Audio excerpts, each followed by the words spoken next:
Good evening, everybody, and welcome to our first 2026 Rhode Island Commercial and Appraisal Board Expert Series. Tonight's guest, before I introduce them, I do want to acknowledge our sponsors. Jack, if you could show us that page with those lovely sponsors about us right now. We've got 7 great sponsors going this year. ASG Builders, Navigant Credit Union, Shadone Law, Joe Casale Engineering, Fox Pest Control, F&F Family of Title Companies, and Topuzis and Associates Law Firm. So again, if you are conducting business this year and you have the need for any of these types of businesses, we would appreciate you giving these folks a call, letting them know that you are from the Rhode Island Commercial and Appraisal Board, and we thank them for their sponsorship. So if you could do that and remember that and keep an eye on these names, if you get your phone, even snap a picture of them. Tonight's series, we're going to talk about some of the legal things that are going on in Rhode Island. We have a special guest with us tonight, Trevor Chase, who is the Rhode Island Association of Realtors Director of Government Affairs. Trevor is no stranger to government affairs. He serves also in Rhode Island on the Climate Change Initiative and the Land Use Commission. And also previously, we've kind of stolen him from Massachusetts from 2019 to 2023. He was working with the Realtor Association of Southeastern Mass as a public policy coordinator and also legislative and regulatory aid. And he has had experience with elected officials. He's been an intern for Congressman Bill Keating, also a legislative assistant and an intern for Senator Mike Rodriguez. And his degree, master's, comes from Dartmouth's South Mass, Dartmouth. So, Trevor, the floor, the work, the wall, the world is yours. Thank you, Steve. I appreciate that. I want to thank the association for allowing me to kind of give you an overview of what we are looking at in terms of the 2026 legislative session. One of the bigger things that I'm I feel strongly about, especially when it comes to advocating on the Hill, is making sure that not just residential voices are heard, but also, the people in the commercial industry are heard as well, right? Commercial appraisers, which is why I'm very thrilled to have Paul Harrison chair our Government Affairs Committee, because I feel like there is a need for commercialized issues to be at the forefront as much as residential issues, right? So we want to make sure we can do multiple things at once and not just focus on residential or commercial. So I did want to acknowledge and not only thank Jack, but also Paul and Steve for letting me be here as well. I will start briefly on the residential issues. We had filed an eminent domain bill.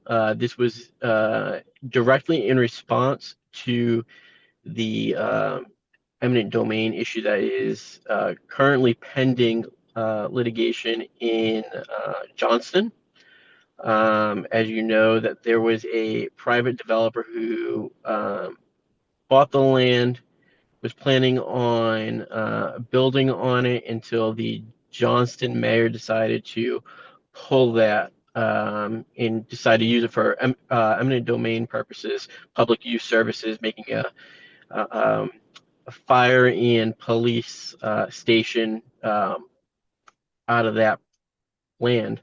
From there, we ended up, like I said, we filed legislation to kind of respond to that, and we've been kind of working closely with the developer as well. So I'm not 100% sure on if that will pass this year. I know it didn't pass last year, and I'm not getting a whole lot of support as of this year, but we do have sponsors that filed in both the House and the Senate for this. Our other issue that we're working on in residential is the lead law, the lead inspection. As you all know, I'm sure, the Attorney General a couple of years ago decided to start enforcing the lead law, and the General Assembly created a lead registry, for which not only property owners who have a property that was built before 1978, but also post 1978, they are required to input their information in a database, which is public facing. A lot of issues there. One of them specifically, people can't evict a tenant for non-payment of rent if they do not have a lead certification or they're not registered inside the registration. So we filed legislation to remove that specifically. In addition, we also found last year that some of the General Assembly members decided to use this information to see who was owner occupied, who was non-owner occupied, and create a tax classification based on that. So we're trying to make sure that is shielded from them and make sure that this is specifically for what the intended purposes was for, and only having this for the Department of Health to view only. Along with that, we have the wholesaling bill as well. Our wholesaling bill, this was suggested at the a risk management committee meeting, and we've received a few calls on this specifically about someone who is trying to wholesale a property, offer more than what the agent is agreeing to, but facilitating that contract to another individual. In our bill, we're requiring that wholesalers have to be licensed as a real estate professional, in which that would be regulations would be delegated through DBR. And as of right now, I mean, we are looking at a whole lot of bills. We're looking at over 200 bills right now, currently commercial and residential, in terms of some of them pertaining to tax information as well. So like I said, I also wanted to make sure that we were also focused on our commercial side as well. A lot of people ask me when I'm at the State House why we might sign on to legislation that contains commercial property, and I don't think that a lot of people have a good understanding as to that. We are not only representing homeowners, but we're also representing all property owners, including commercial, which is why I testified strongly against the decarbonization bill that was filed last year. It's actually going to be filed again if it has not yet been already filed. That would require benchmark testing, all electric building ready in the plan before a permit is obtained. So I testified strongly against that. Again, I had the sponsor come up to me. We had a conversation on why I would do such a thing, and told her that we don't just focus on residential, we also focus on commercial. To that, there's a lot of agricultural and land, whether it be subdivision, private property rights, even, there are a couple of bills that pertain to farming that we're also taking a stand on, because we realize that not only is that considered private property, but it's also a small business that we want to make sure that they are, they're being treated fairly in terms of tax payments and regulations. We are looking at one in particular bill for commercial property owners to install new barriers in their retail establishments when new construction and renovations are being done. This was brought to my attention by a couple of our members, Paul Harrison in particularly. So when Paul brought this up to me, I did some digging as far as who's sponsoring it and the motivation behind, the bill in of itself. And I know there's been a few tragic deaths as far as people who have been hit by a car on a sidewalk or have rammed into a store. So including a barrier in front of a storefront is obviously the solution that a lot of people see, but they don't realize that a lot of that costs money when it comes to not just when it comes to building on new property, but at the same time, um, any renovations to that property. So even if you're changing, you know, any characteristics on the inside or out, you would have to get specific barriers that would go in front of your door. Obviously, adding on to an already inflated building fee. Um, just looking at my phone real quick as to what we have as far as some other regulations that we are monitoring. I can go on and on about tax policy. That's going to be a big issue come next week when the House Finance takes that up. I'm not expecting any tax changes to the Taylor Swift tax or the conveyance tax. I was concerned in the beginning of the year on the conveyance tax issue on whether or not we would get another increase. Um, I don't see that being the case anymore. But the Taylor Swift tax is something we're looking into as far as filing standalone legislation. That way that we can even just amend it a little bit by the assessed property threshold being going from $1 million to $5 to $10 million for assessments. That would go a long way, especially for coastal residents who might have a second home. So that's another issue. Definitely pause me if you have any questions as well. I know that I am not going to lie to you. I'm actually currently on my phone right now in the Biltmore garage only because I have a hearing at 5 o'clock. So if you guys definitely have a question, just let me know too, because I want to make sure that everybody is all set. Um, so just to quickly continue as well, short-term rentals have been a big issue. The the whole home short-term rental line item in the budget from last year, I'm finding a lot of conflicting reactions from members. There are members who obviously rent out their second home as Airbnbs, just so that way they can, at least get by and make up any passive income that they can obviously get. While there are other people who are saying, not having a rental unit on the market is just devastating for someone who is looking for an actual place to stay long term. The tax is concerning to me more so because they consider a short term rental 30 days or less, which we had an agreement with the Hospitality Association as to shortening that to a week. So that way it makes reasonable time.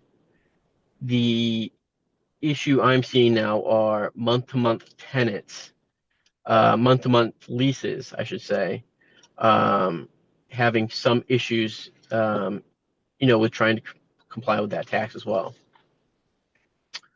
So we are looking to hopefully amend that as well. I'm trying to think of any other I can really go over. Paul, I don't know if you're still on the call. You know, I think the biggest thing we need is, we want to obviously be there for you and represent you all at the State House, but at the same time, we are hoping that a lot of people can join us and call for actions, whether it be state, local, or federal.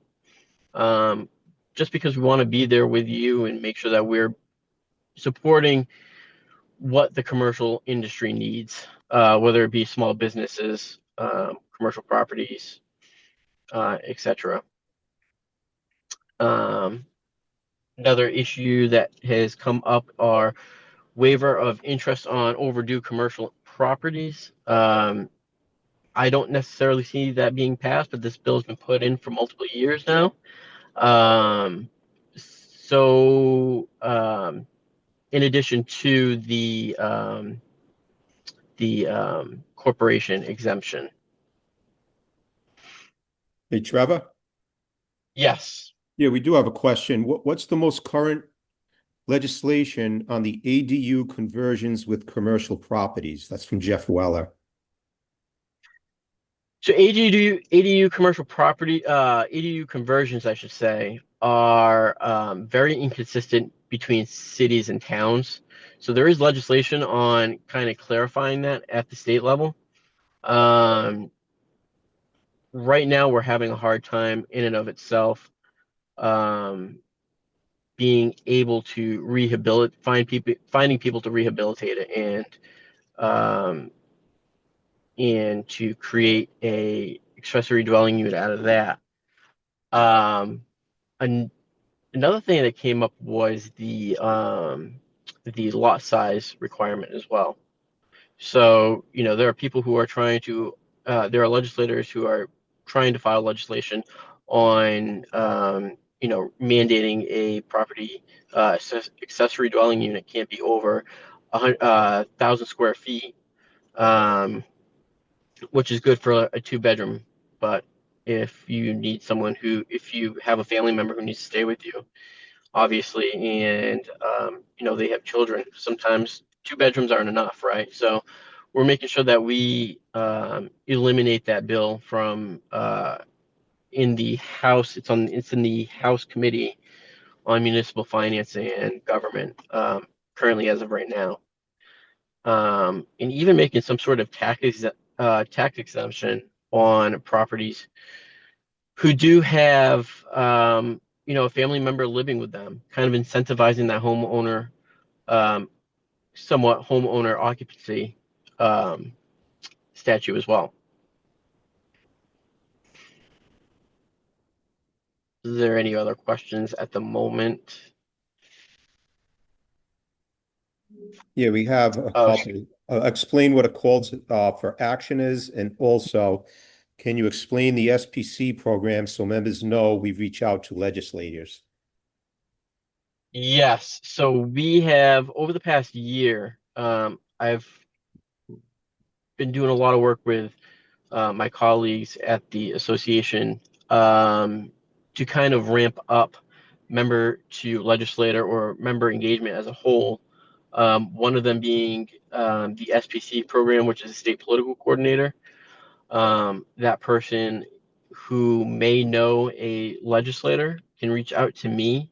We do have an application form online in which the forms come directly to me. I try to set up some sort of interview just to get a sense of how well you might know that one particular senator or state rep. That then goes to the Government Affairs Committee and can get approved. The good thing about the state political coordinator is that I think, having a member liaison between the association and a state legislator kind of can show some empathy when it comes to a certain bill that we're trying to either kill or support, right? I can go to the state house and give my talking points. I can share my data with individual committee members. But honestly, a lot of the heartfelt messaging coming from our members is very crucial in the decision making as well, especially when they're constituents of that legislator. So that being said, having a member that is willing to be more engaged in the legislative process, we try to ask them to come to at least one hearing. We try to have them go to a campaign fundraiser. Those campaign fundraisers are usually already paid for anyway. We contribute to those legislators. We would never ask you to go to a legislators event that we're not supporting, right?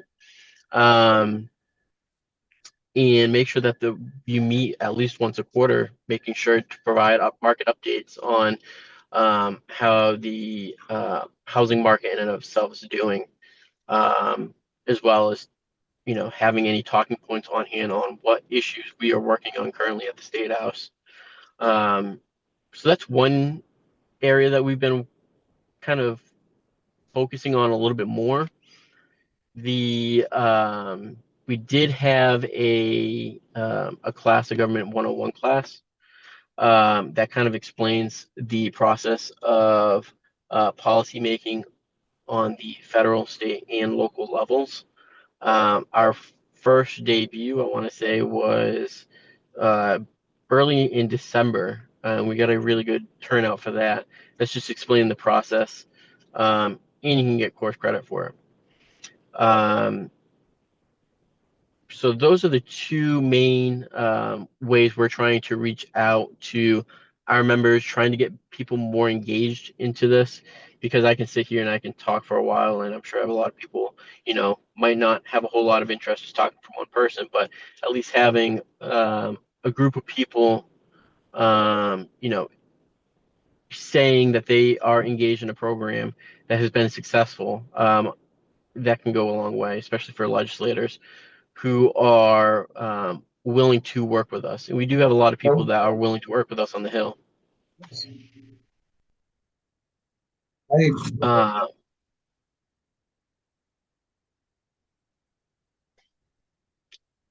Yeah, Does someone have a question by any chance? I'm in a Zoom meeting right now. 1 second, please. Get this on. Trevor, maybe you can explain a call to action to people that haven't heard about I that. don't know what's going on.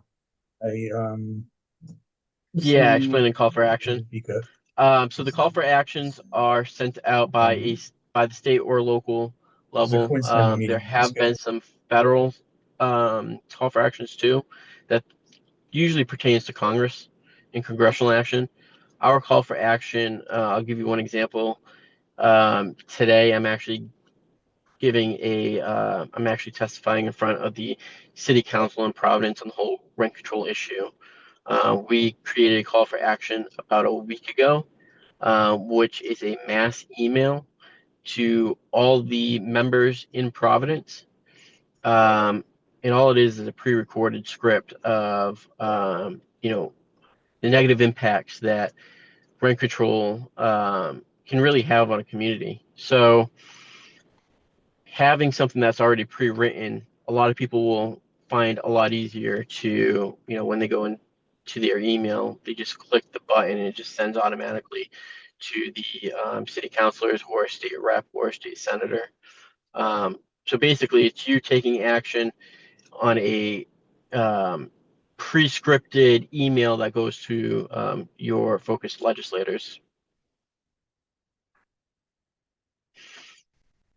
And I know I know Paul is also he just got confirmed as a SPC. Going back to that really quick, and we're trying to work with our members, and members of both delegations at the State House, because we have to, we want to make sure that we're advocating to both sides of the aisle.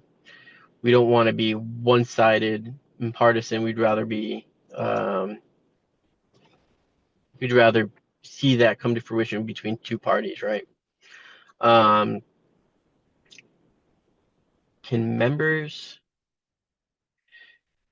Can we as members send an email to the committees hearing legislation who can help us out with that? I'd be more than happy to work with individuals if they need any talking points as to what to put in their testimonies. We have a ton of resources and research that our team has to be able to provide well-written testimony and well thought out information for the policymakers as well. So you can contact me. Monica's staff is also another great example to another good person to go to as a resource. And then I saw how to sign up for text message. The script will be available text as well. You can sign up, and I will actually have Jack send out a link to our Realtor Party website. Our Realtor Party website, you can sign up for the mobile app alerts, which means if there's any call for action, you get a text message with a link that would go to directly to the form that you would fill out that would have that pre-written script, like I was saying as well.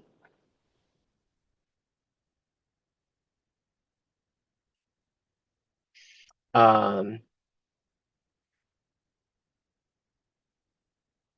will jump into a little bit more in detail into some of the legislation that we're currently working on in terms of radon. Radon was just reintroduced about a week and a half ago, and the state legislature pushed it to committee. It has been filed in both the Senate and the House that we're taking seriously. And we want to make sure that while it could be a consumer protection issue, we also want to make sure that it doesn't do the harm that the current bill intends to do to the housing market. The current bill as it stands requires a property owner to test for radon a year before a sale of a property. Our bill simply says that we would rather have a radon detector put into the house similar to a CO2 or a fire detector, rather than a property owner going out to buy this massive mitigation system that would take money out of the pockets of the seller or even the home buyer, depending on how it's negotiated. When we had talked to the sponsors, the sponsor also brought in a medical expert and thought that, our amendment that we were submitting was actually fair not only to the property owners, but it's also fair to on both sides, whether it's consumer protection or when you're transferring a property. I thought I just saw something from Steve and Tony.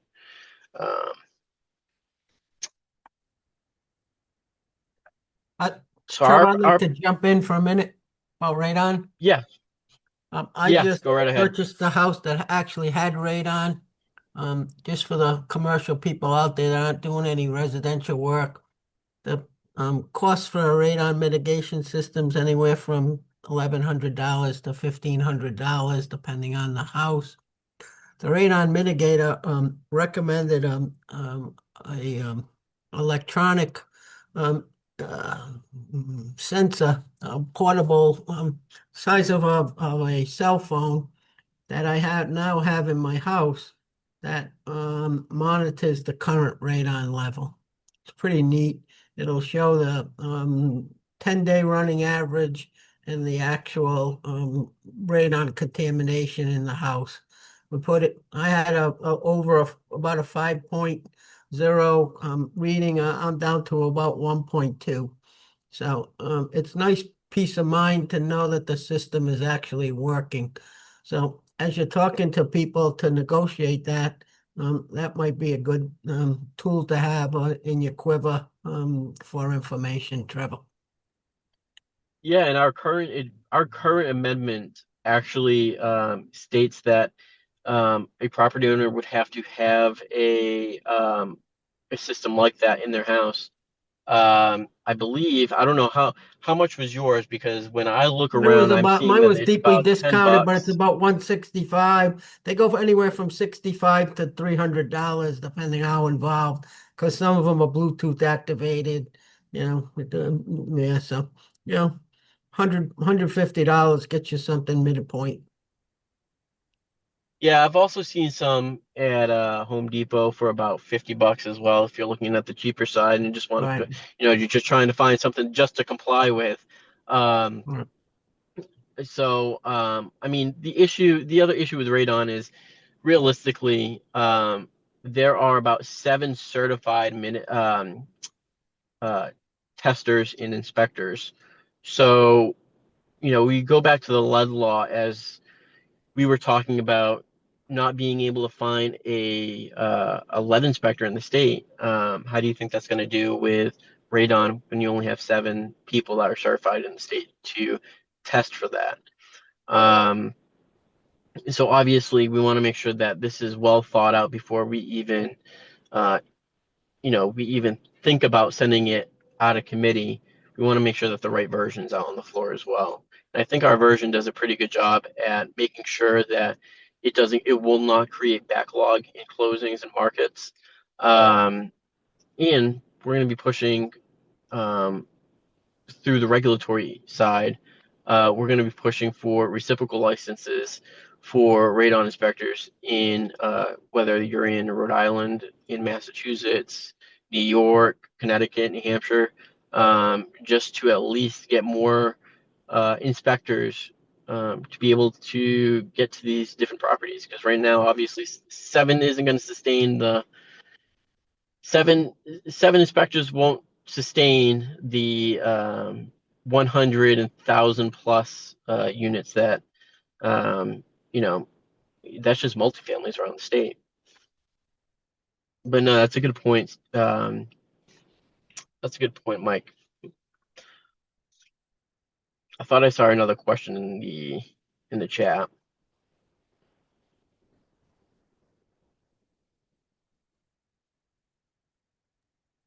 Everybody, question if you got a minute. Yeah, absolutely.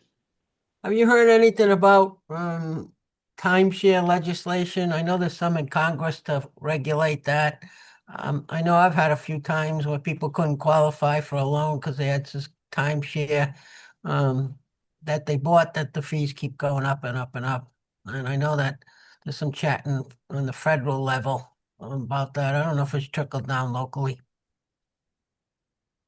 So we had a commission hearing. When I say we, I mean our president of the association, Mike Pereira, and Susan Phipps. We had a meeting with the Housing Affordability Council, and this was also brought up in how we really manage it. We don't see any bills that would affect timeshares as of right now. But I think a lot of that can bleed into I think some of it bleeds into the short-term rental issues, Right. but I don't see anything as far as timeshare specific. Okay. That could change, but I don't necessarily see that changing, anything changing in the time being. I did want to address the one of the comments, one of the questions that was in the chat as well. Making what we can do as far as outreach for Spanish speaking owners that are affected by rent control and how we can help. I was in DC a couple weeks ago and I did get a call from someone who is very concerned because their parents have they have property here, and it sounds like that there are there's information that's not being translated to what is a very diverse population in Providence. So we are trying to work with our association, our communications department, in terms of trying to make sure that we are making sure that all landowners are obviously affected by this. Everybody has that information as well. I don't know about as far as outreach, as far as what more we can do besides the multilingual option. But we are trying to pick up every phone call that we're getting and explaining thoroughly, what people can do to oppose the rent control issue that's sitting in Providence right now. That I'm sure I'm going to be walking into an absolute firestorm in just a few moments. Yeah, no, that's a good question. I appreciate that question too. I think we have to be aware what happens in Providence could trickle down to other cities and really contaminate the whole rental industry. I do think that we have a decent base as far as people who are going to the state house, going to the city hall tonight for the testimony. A lot of this is really pushed by Reclaim RI, but it's also pushed by an even bigger organization as well that's sweeping through the country. It started out west and has gradually made its way to the East Coast. I had a feeling that once Massachusetts picked this issue up on as a referendum for the November ballot, that Providence and Rhode Island would also be see some sort of push as well, especially with the well-organized tenant union that Providence has, to the point where we'll stay there. We'll be in hearings until probably like 11:30, 12 o'clock in the 1 o'clock in the morning, just because of the mobility effects that they have.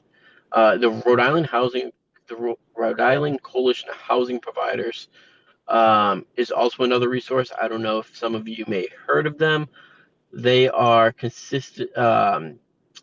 They're made up more of the multifamilies and investment property groups. They used to be known as the Landlord Association. Strategic purposes, they switched over their name.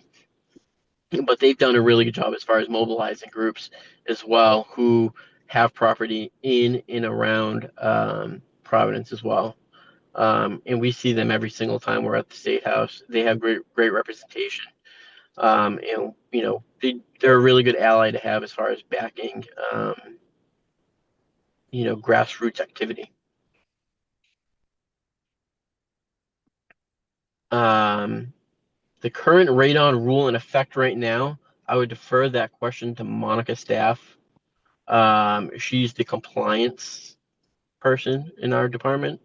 Off the top of my head, I think they've changed it at least once or twice since I've last looked at it, as far as what levels are considered contaminated. Hey, Trevor? Yes. Yeah, do you foresee this coming year that nonprofits are going to be pushing for right of first refusal? I believe it was on 10 or more units, correct? At the last time they introduced it? So, yeah. So what the state legislature is trying to do is they want to, again, with the push of Reclaim Rhode Island, they are trying to file not only the first right of refusal, there's also a second right of refusal as well that a lot of communities have looked into, especially Providence.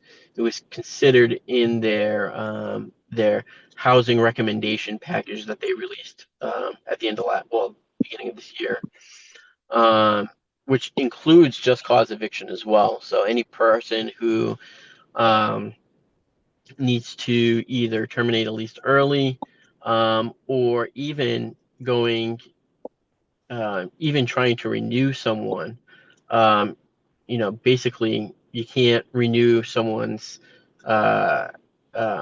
lease unless you have an actual cause, rather than I just don't want to lease to you, right? So we have heard a lot of frustration in the community, especially in the rental community, like the Coalition of Housing Providers, as well as a lot of people in Newport who have taken this opportunity, because this was also an issue last year as well, I believe, in Newport.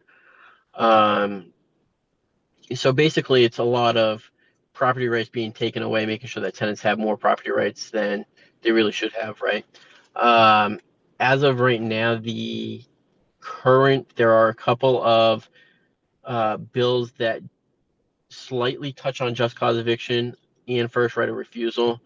One of the bigger ones is is pretty much baked into the rent control package that Providence created and the General Assembly has currently on their docket.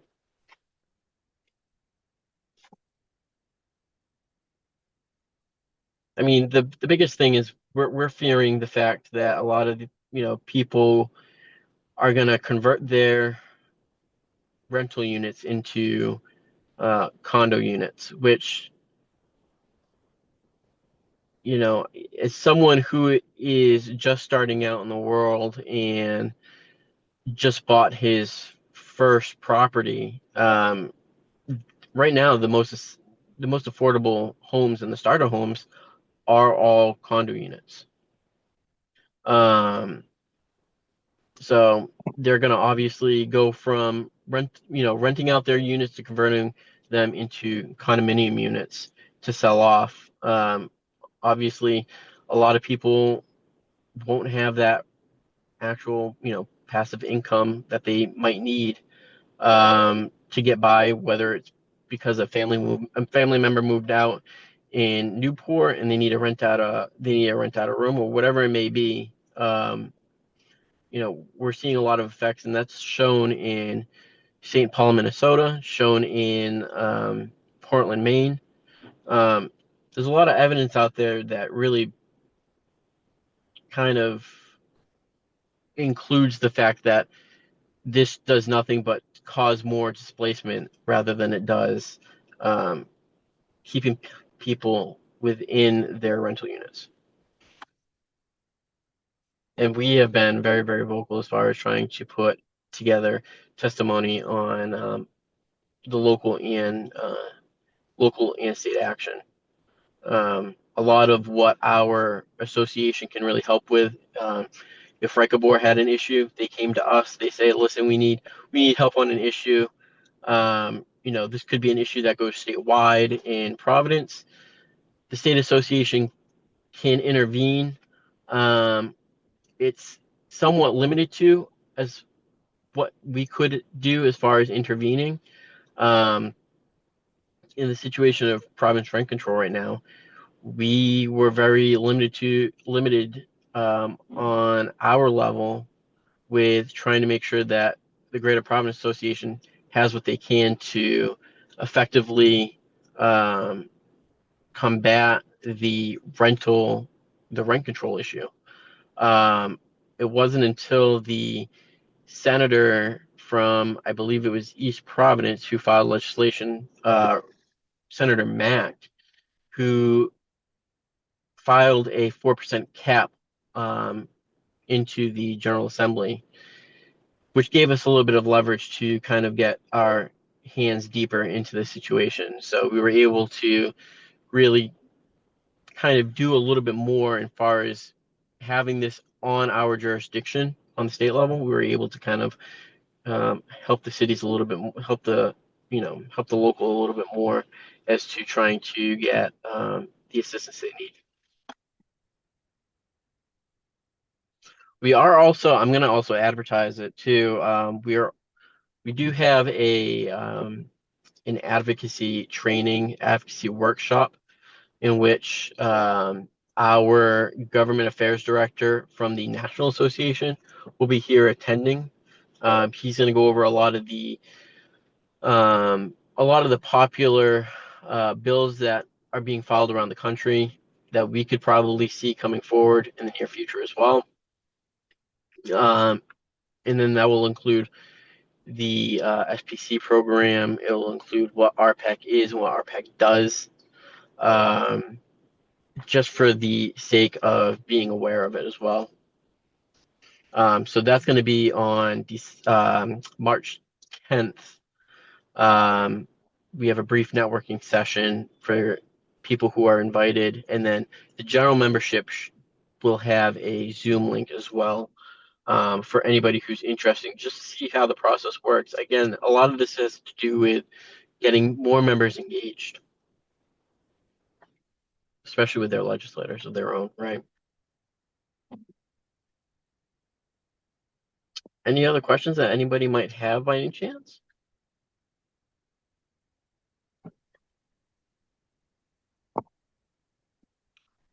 Let me see. Would this rent control affect single investors purchasing 30 units or more, or single landlords? It would affect all rental properties. It wouldn't. There's no singling out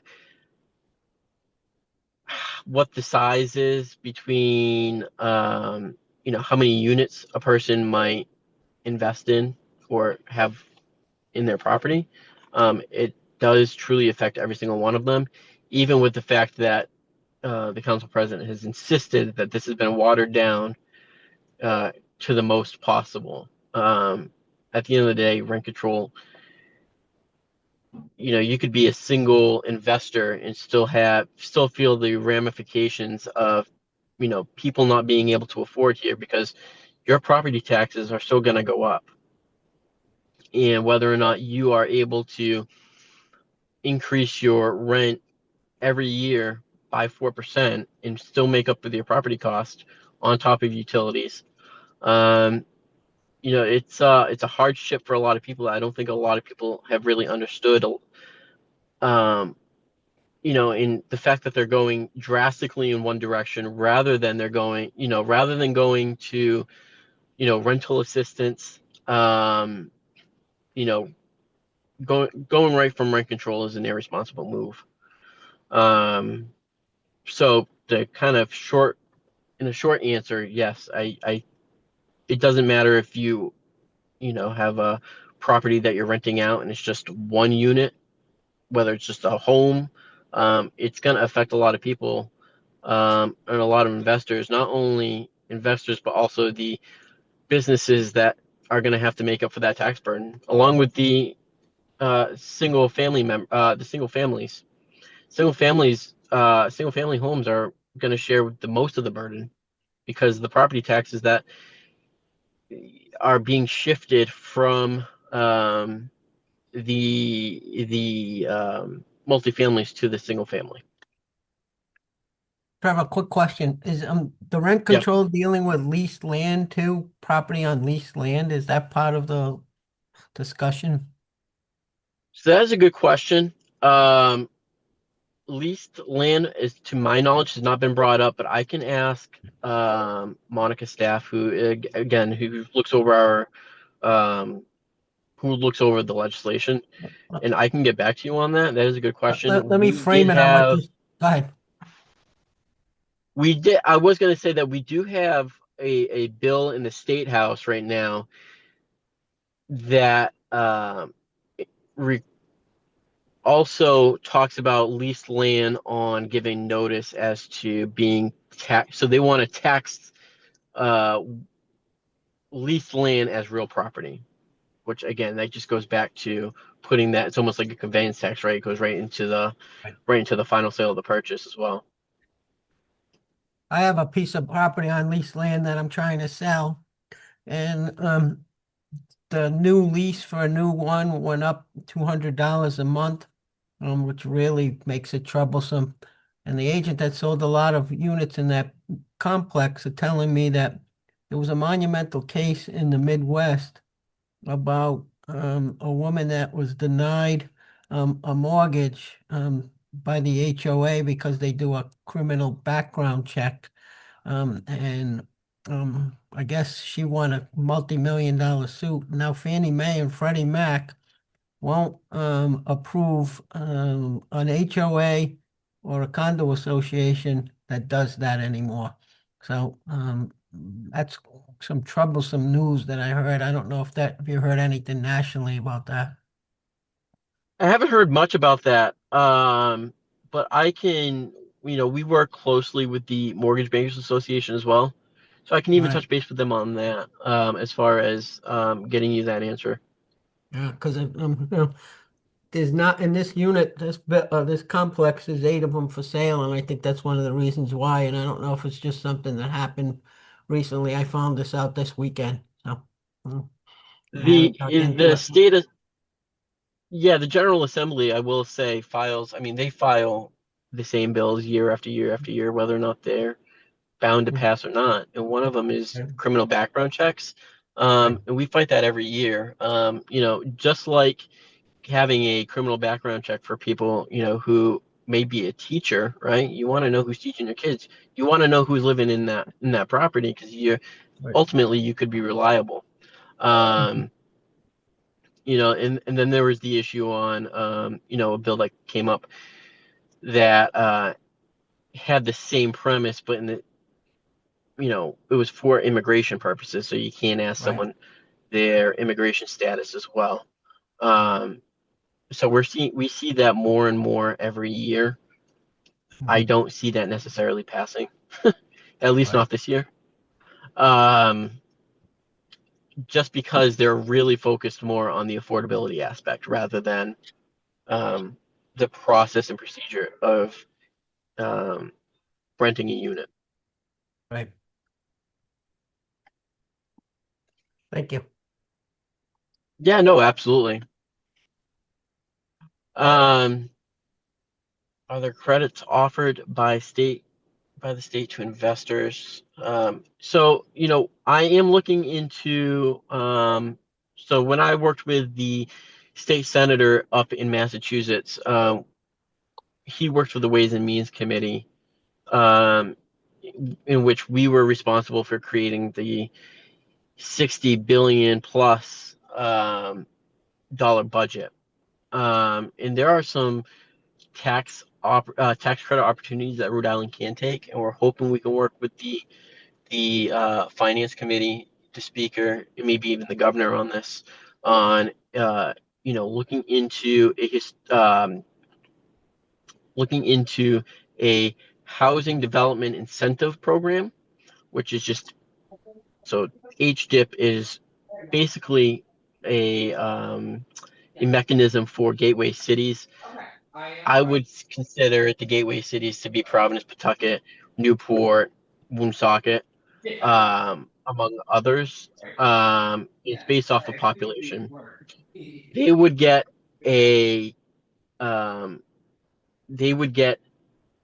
funding through the state government, which is capped at $10 million for any new developments. So if you're building a development, you get a tax. You can send, you can give funding to a city that is trying to create more developments and reutilizing a vacant property or an abandoned property. They would be able to get money towards that, and there would be a tax credit for the developer as well. If that's what you're asking. I don't know if there are any there. As far as I'm aware of, there are no tax incentives being considered for investors in the rent control legislation. There could be down the road an option that the legislators need to take to make up for their property tax loss, and it could you could see homeowner occupied, you could see residency occupied. So if you live in the city but you own more than one property in the city, you'll be taxed differently than someone who is out of state. I think we are looking into that more and more now as we see a lot of these policies pop up in different states. But as of right now, I don't see any tax credits being considered for investors in the rent control legislation, especially not anything offered by the state.